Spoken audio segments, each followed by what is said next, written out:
Good morning, or good afternoon, or good evening, depending on where and when you are. It's morning here. I'm Dave Heller, Heller & Heller Custom Furniture, Charlottesville, Virginia, and we're going to be talking about geometric marquetry today. So there's a couple different ways of making marquetry, and geometric marquetry is good when you have very strong graphic elements, and I'm just going to pick something here. So this is a pattern that is based on a stained glass window, and we use it for a box top. But it's the pattern that I'm talking about here. There are certain styles of design, Art Deco in particular, arts and crafts, that have a very strong straight lines, and the best way to make those straight lines is to use a knife and a straight edge. And it's because your eye is very sensitive to straight lines that aren't straight or very smooth curves, like this one, if they're not smooth. So the technique that I use to make sure that they are smooth is I use a template. So this is a piece of MDF. I use a template and I use a knife, and I carefully follow it. So to start with, I'm going to show you a couple of things that I have made that I've used this technique for.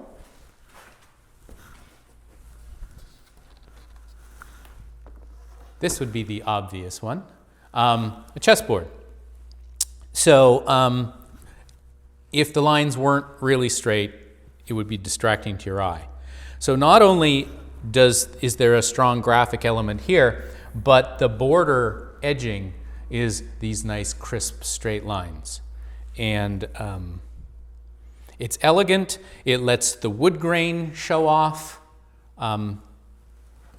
And not, it's very functional, it's also attractive.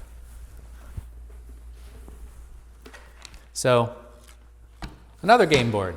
So this is a backgammon board. Exactly the same technique. I use my magic ruler and a sharp knife and cut these points.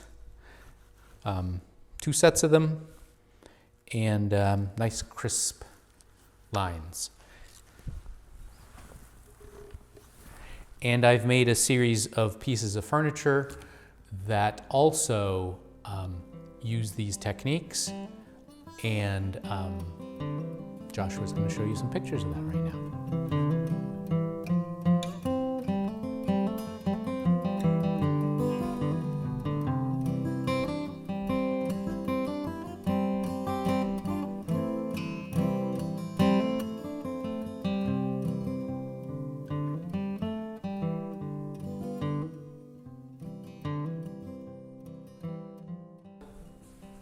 So here is my magic template for doing long, smooth curves. I made this a while ago. I use it regularly. It's interesting how many pieces of furniture you can make out of one template if the template has some character. Okay? So that's... let's talk a little bit about the designs. I've got a couple of books here. As probably occurred to you, stained glass windows, a lot of stained glass windows have very strong graphic elements. This book here is called Prairie Art Glass Drawings.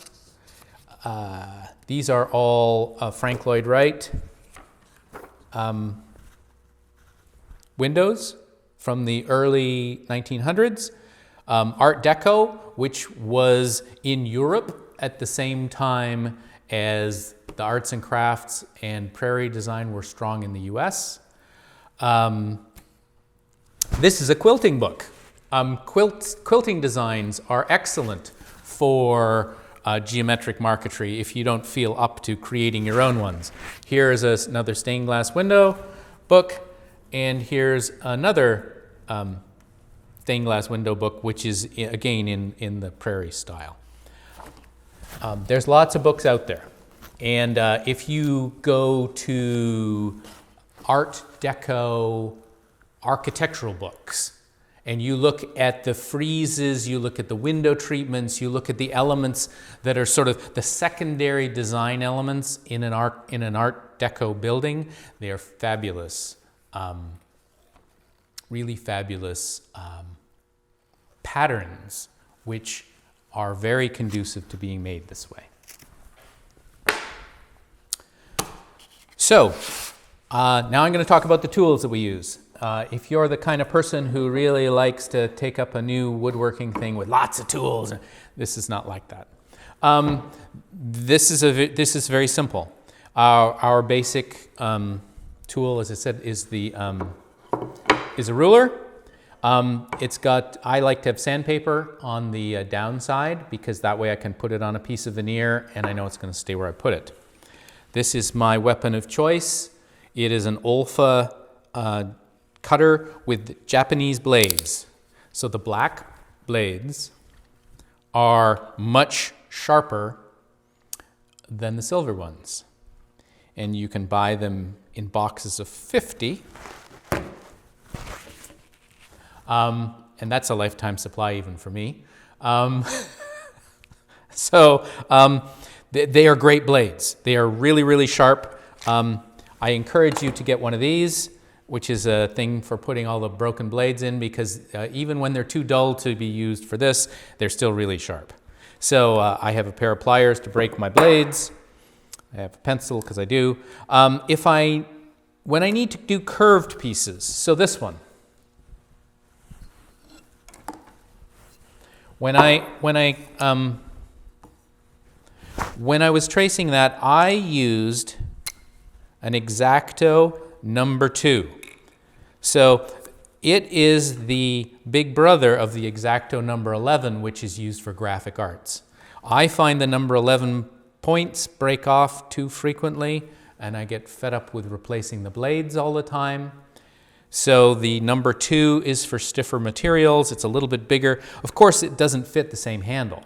Like, why would it fit the same handle? So you need another handle. Costs you another $5. But this is a great blade, and you can trace, not that I'm going to draw on Joshua's bench, but you can, that's how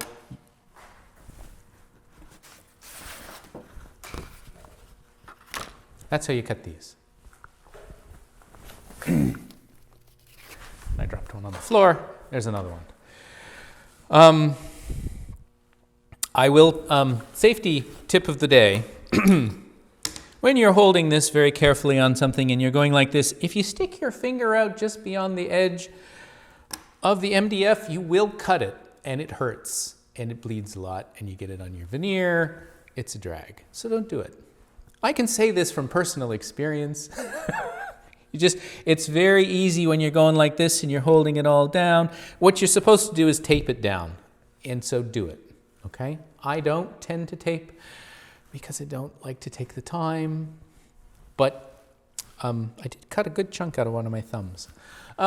So let's not do that. Tape it. So we're not going to do any curved stuff today. What I'm going to demonstrate is this pattern here. And the reason I'm going to demonstrate this pattern is because, the class that I teach at Joshua's school, the Introduction to Geometric Marquetry class, it's a 2-day class. We make a box. That's the first hour, because I bring you all the parts. I show you how to assemble them. You assemble the parts, and then we spend the rest of the 2 days cutting this pattern and then sticking it to a substrate near on the back. And so when you go home, you should have a lid to fit in your box. That's the plan. And it has worked in the past, so it should work in the future, you know. So I'm going to demonstrate a little bit about how to make this, just to give you some idea of how it goes and what it would be like to listen to me for 2 days. So So if we come over here, let's move this out of the way. So one of the cool things about, sorry, I'm looking for my pattern. Here it is. There's the pattern. Okay? So one of the cool things about veneer is there are so many more woods that are available to you to make a pattern than there would be in solids. So when I was getting organized to do this demo, I went into my stash of bits of veneer, because I have the long sheets that I use for big stuff, but I have a great big stash of smaller stuff. So I've flipped through my smaller stuff, and here is sort of a collection. So I've got curly antigray, I've got bird's eye maple, I've got maple burl, this is camphor burl, palmely sapele, curly maple, holly, some sort of redwood burl, more curly antigray, and Nogal walnut. And these are all warm browns, because I have found that by choosing colors of comparable warmth of different colors, you can generate a picture that's very attractive. So, so I pulled all these out, and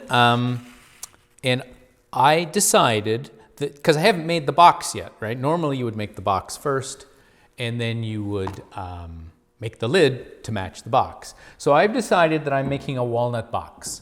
So it's the same, it's going to look the same as that one over there. So, and if I were really boring, I guess I could use the same woods as I used over there, but I'm not going to.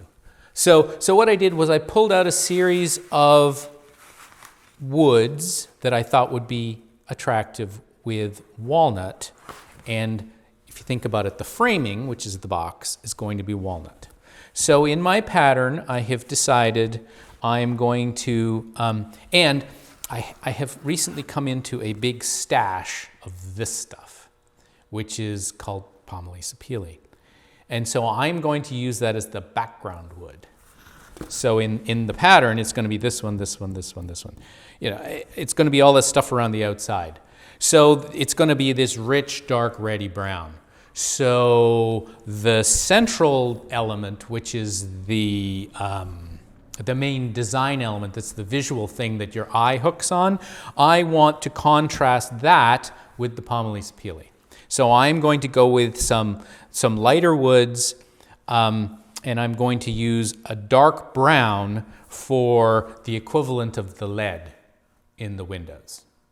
Okay? Because this, as I said, was a stained glass window, and one of the things that Frank Lloyd Wright really liked to do was use lots of different widths of lead, which is highly unusual. But he did that, so we're going to do something similar with wood. So here is the wood that I'm going to use for my lead elements. So I'm going to cut thin strips. And then this is what I'm going to use in the center here. As I said, we're going to use this wood to make the lead cane, which are going to be thin strips.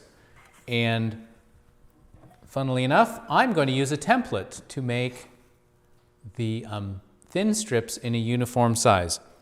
This is a fillet maker.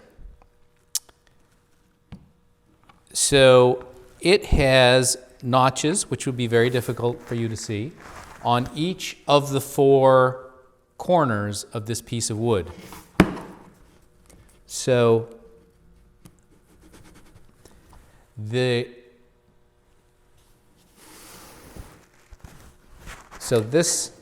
has a little notch. It's 2 millimeters. And you can register it against the edge of the piece of the veneer.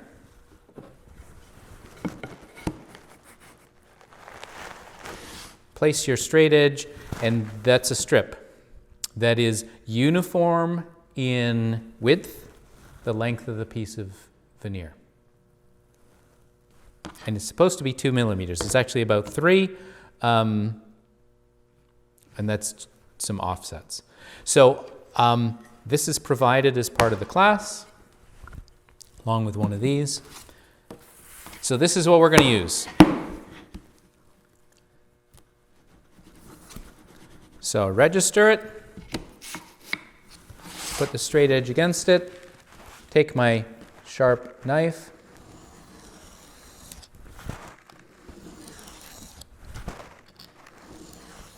and when I'm making a piece, when I'm making a design like this that has a lot of pieces of the same width, oops, that's no good. I make a bunch of these at once before I start the complicated stuff, and they're just kind of a stack over on the side. It's more efficient than cutting one when you need one. And what I find is if I make 10, 8 of them are good. The other 2, there's some sort of bobble on an edge. It's not uniform thickness. So I look at them before I use them to make sure. The cost of, that amount of veneer, if I have to throw it away, probably not even a penny. So it's not terribly wasteful.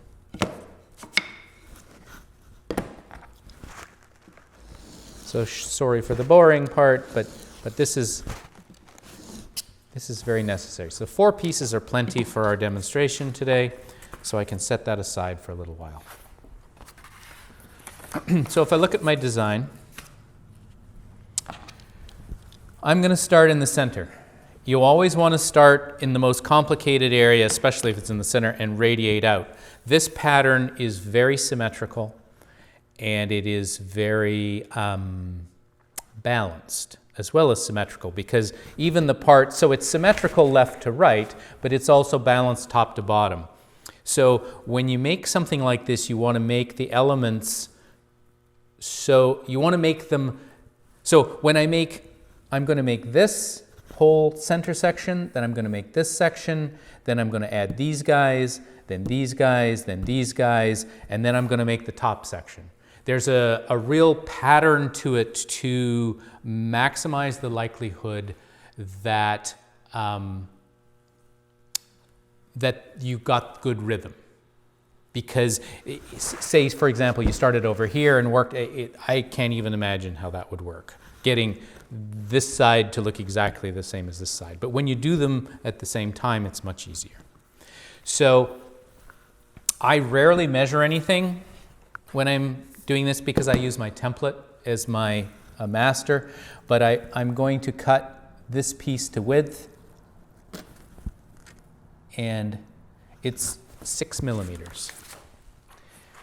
And so this fillet maker is 1, 2, 3, and 4 millimeters, so I brought along my big guy, which is 6 and 10.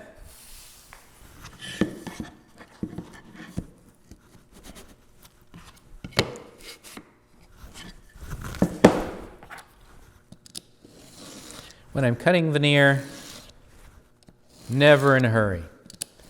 Because for sure we could cut through that in one stroke. But could we cut a nice, really clean edge? Not necessarily. Where if we cut it carefully in 3 or 4 strokes, we can. So now I'm going to tape these 2 pieces together. So what I'm doing here, I'm making this center 8-piece unit. And I'm going to make all 8 pieces out of this strip so that they're all the same width. That's really important. It's also more efficient. Blue tape is your friend when you do veneering. I use lots of different kinds of tapes for different things, but for this kind of work, this is the low tack 3M blue painter's tape. I like the regular painter's tape as well, But the low-tack stuff, when I'm working with these really tiny pieces of veneer, I feel is better. It's just less likely to cause trouble. So we do an awful lot of this too. I tape it, it disappears, so I flip it over so I can see it. Okay? So now I'm going to get rid of the blue that's hanging over the edges because it tends to stick to things that I don't want it to. And so I just want everything to behave. And there I was using the edge of the veneer as the template. And that works really well too. Is when you place that the veneer is thick enough, you can register it on the edge of your blade and just run along the edge. Life is good. Okay.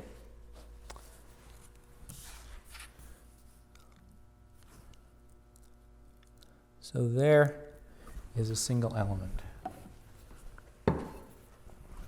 So this is my magic veneer cutter. That is sharp, by the way. So I've now got the right angle on this, and what I'm going to do, don't need that, I'm just going to cut it somewhere in the middle. Because we have way more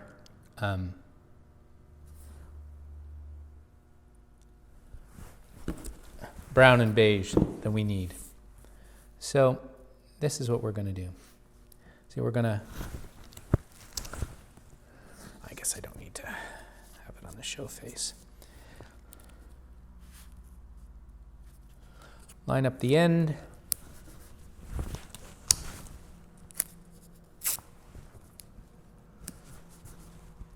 So I really feel like I need to invest in 3M stock because I'm a major consumer of their products here.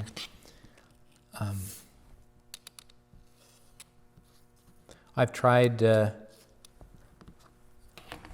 competitors' stuff. It's not the same. So all I'm doing here is I'm using the drawing as a template to get the right angle.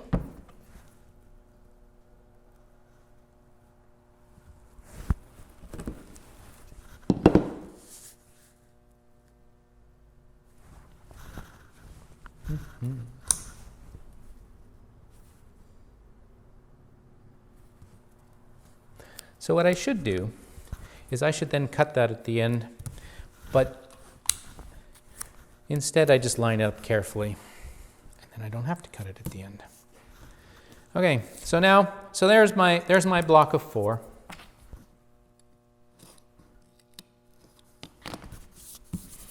And yeah, the templates, the pattern does tend to get cut up. Somewhere here, I have a roll of packing tape, which is my solution to that. So what we're going to do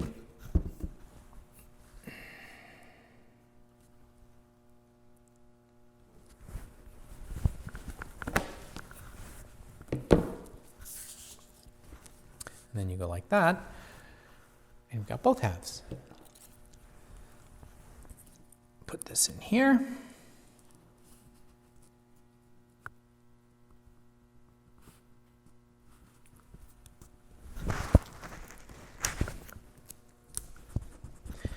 So I like to be able to see what I'm doing. So that's why I keep putting tape on the front face. So now we're going to put tape on the back face.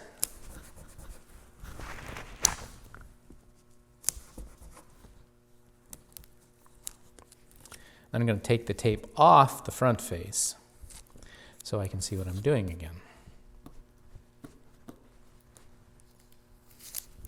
Oop.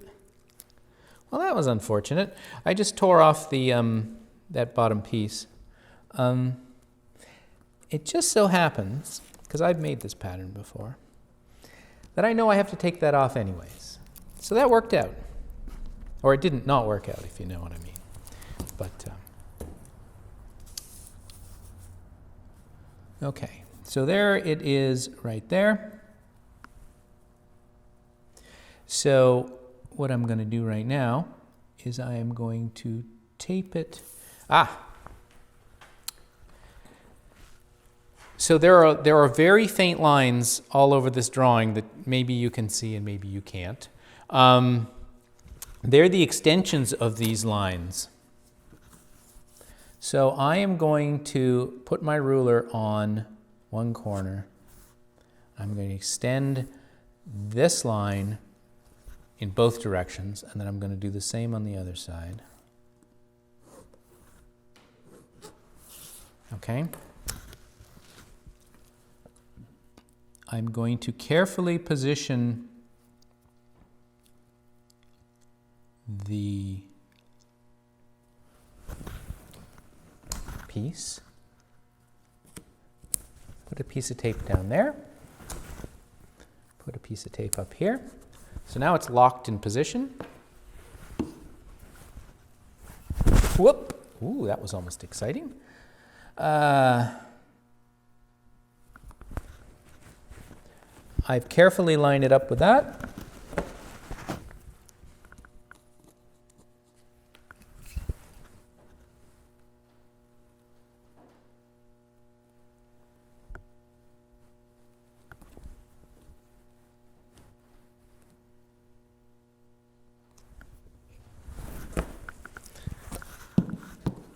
Okay.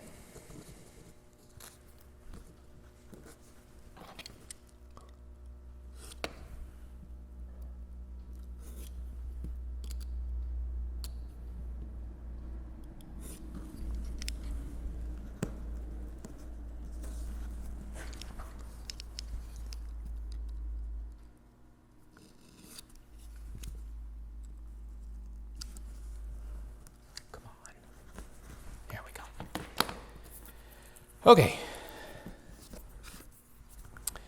so as you can see, we've got our little base assembly now made. And you say, well, why did you take that piece off? It's because I want this piece to be continuous.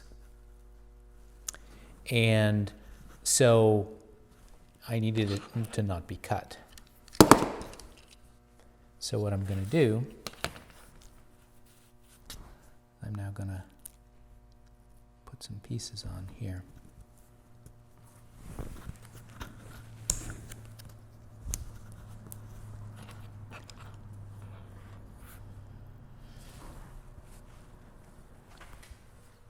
So whenever possible, when you're working on a pattern like this,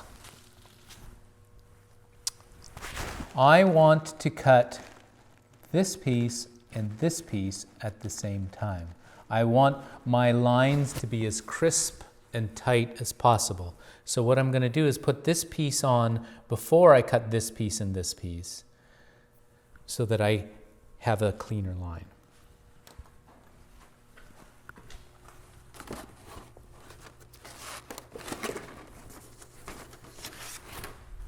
I decided that I was going to put some curly maple around the outside here.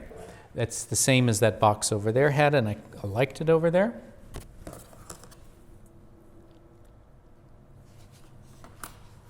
And I just happen to have my 10 millimeter fillet maker. So I'm going to do that.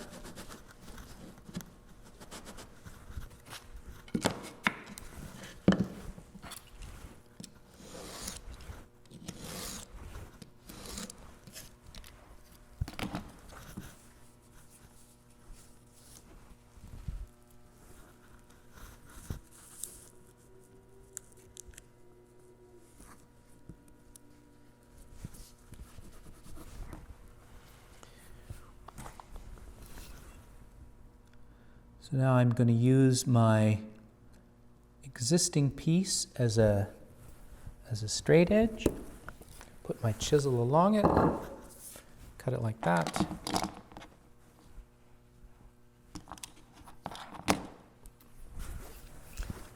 I'm going to leave these guys a little bit long so I can cut this one, and this one at the same time later.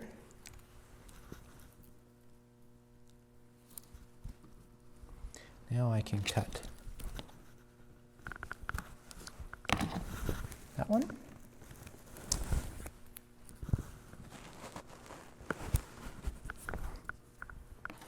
Anyways, I hope you're starting to see the rhythm here. It's a very much a, we're going to do this, then now we would do this one next, then we would do this, and we would do this, and gradually the picture will extend out. And in the end, the result would look a lot like that. Except in this case, we've got lighter colors here and darker colors there, and in the other one, it's going to be the other way around. But that's it for technique. You just carefully cut each piece so that this picture stays balanced.